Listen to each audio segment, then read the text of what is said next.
Do we want to just match it with whatever this is? Like, is that angle fine? No. Up more than that? We want Roadster. This is such a shit show. I love it. These are weird ass printed, stamped pieces of metal, but I want to see flames out of the GM Chevy like a rock logo so badly that we're willing to go to weird extremes for it. This doesn't feel right because it's forbidden. You're not supposed to do this. For my southerners, this is like when you see your cousin get out the shower.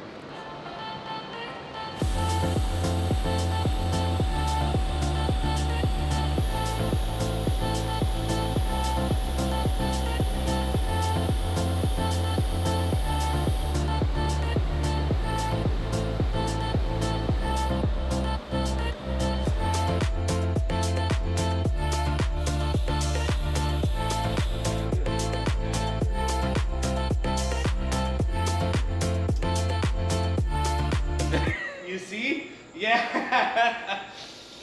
Oh my god. Damn, that looks good. This is That wrong. is hilarious. Whoever wants to cuff me and send me to jail, I take full responsibility for this. You know they make those like wild mods for the taillights where it's like LEDs all the way around the outside edges? I think that we're in that realm. Oh yeah, we're almost there. Yeah. And then chrome accents like vents that don't go anywhere. Well, so something that me and Joel really love is if you were to black these out, Paul Joel, if you were to black these out really good. You guys are funny. You guys are both really comedians. Yuck Club over here. I just want to see this thing shoot flames in the shape of a bow tie. That's all I want. It is time to fire it up, and I want Joel watching that. Watching that while we fire this bad boy up.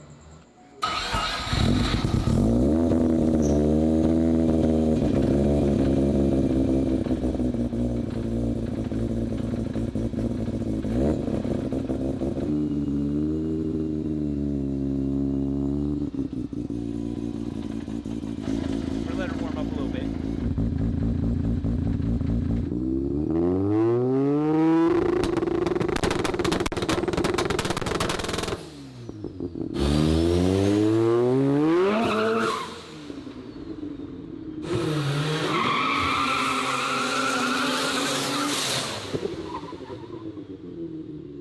You know the word chonk? Look at that. After just, doing some boost pulls and everything, our Chevy is a Chovy. We're still the same day of filming. We're still the same night. It's still the same This night. is literally an hour later. An hour later. I'm a big fan of hockey, so I had Rob order me some hockey pucks just so we could, shoot the shit and I could throw them at his head and stuff.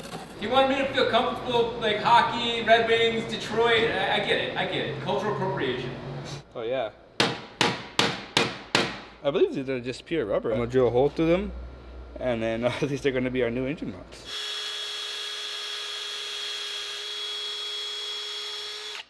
We took this guy out, and what sucks about this guy, this is really flimsy rubber. So when I tighten it down, this squishes down, so it goes down. Like so squish with yeah, it squishes down even more when I tighten it down. This even squished down a lot more when I just tightened it down.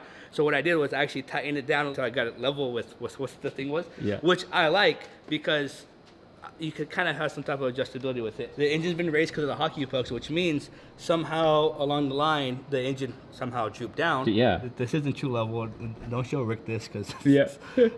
the bubble starts at that line, right? Yep. So if I come over here to the bottom of this, which is flat with the engine, it starts at that line, right? Yeah. This much difference had the whole drivetrain at a weird angle. So we're going to start this up and hopefully it doesn't go da. Yeah, because that corner was hitting. Let me see if I get the light. Not the oil pan was notched out, but on the oil pan there's a corner of the actual engine, the iron. See the iron right there, that little triangle. Yeah, there you go. That little triangle right there. Oh, you can see the imprint from the aluminum. Same right there, and then same on this side too. Front iron hitting the car, and we thought it was. I mean, we've been fixing a little. So this should be the last of the drivetrain issues. Whatever we have left is just clutch chatter, and that's comes with the price of having a badass clutch sometimes. Let's see what we got. I just don't want that clink, clink, clink, clink, clink, clink. That everything else can do whatever it wants to do.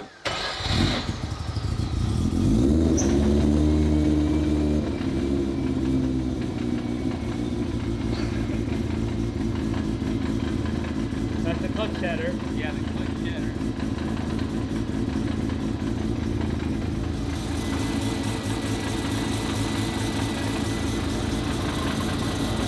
feel my hand is feeling. It feels a little bit better.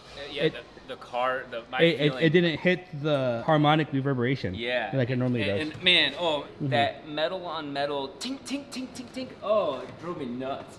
That felt so much smoother. This is plastic, right? But it's plastic molded into something. And it's molded into a C5 battery tray. We went from a regular battery to an actual C7 battery, which is actually hilarious to me. It is just, what, 3/4 of an inch longer this way, which we have the room. So I cut that out. I bent this back piece over here so that way it kind of wedges in there. It uses the OEM wedge mount. This fits the whole surface area of what that was.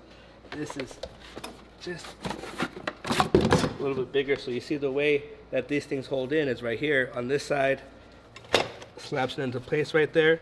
Over here, bolt on another wedge, and then that way we could finally pass tech, and Adam will be really happy with us. And this thing altogether right here weighs 18.8 pounds with this thing. Yeah, the weight savings is just insane. I really don't know where they put the gravity though. I don't know a lot about the density of whatever goes into here, but that's a 20-pound difference, which is Incredible. yeah. I wish I was anti-gravity.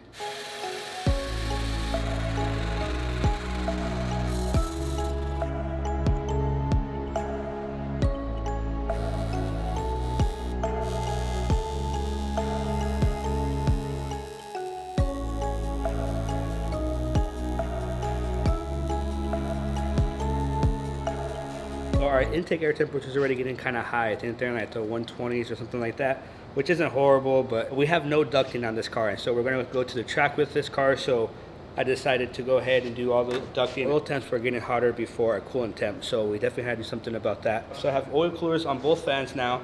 I have shrouding going to both intercoolers, shrouding, splitting this in half right here, sending half of this to the oil cooler and the other half towards the radiator intercooler setup. Shrouded the top of the intercooler to the radiator. So whatever travels through the intercooler is going to go to the radiator. Now that's all going to be pulled through the intercooler into here. And I also have another piece that goes around and covers all this area, so that way we just don't lose any airflow. Slide on in. This traps the air underneath here, traps the side air to go to the radiator, and makes this whole upper area look kind of clean.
What was really important about what I wanted to have happen here is that the intercooler is smaller than the radiator, and as a result you'd be wasting effort if you just had all your air going through the small intercooler and then going through the big radiator.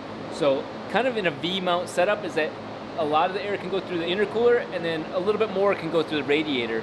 You don't want to put too much to the radiator because then it won't let the front air flow through the intercooler. It's exact science that we have zero exactness on, but air directed into there, higher pressure, gonna get it through those coolers much more efficiently. And thank God that's the case, because we're gonna be at elevation, it's like 13% less air, so this couldn't have come at a more perfect time.